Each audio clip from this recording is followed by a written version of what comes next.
Gibuksan na sa City-run G.R. Borja General Hospital ang pagsaulog sa ikay-72 nga anibersaryo sa pagkamugna niini pinaagi sa usa ka makalingaw ug mabulokon nga opening program adlaw Martes, Agosto 12 uban sa tema Fiesta sa GRB. Ang maong kalihukan gibuksan pinaagi sa usa ka parade nga gisalmutan sa contingents gikan sa lain-laing festival group sa matag departamento. Kauban ng ilang respective queens, isip, muse. Ang parada gipahigayon palibot sa maong hospital.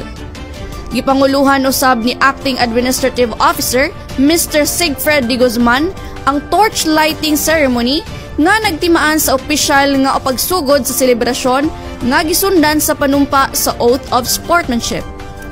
Gisundan gilayon kini sa proper competition pinaagi sa banner racing og cheer blitz sa matag grupo diin nagpakita sa ilang abilidad, kusog og teamwork nga nagdala og lingaw sa tanang katawhan.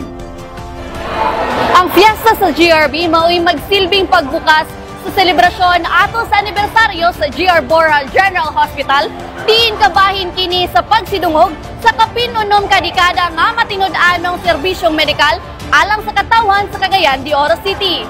Kauban sa kamera, June Cañete o Rod Constantino, kini si Davy Montalvo para sa City Hall News Update.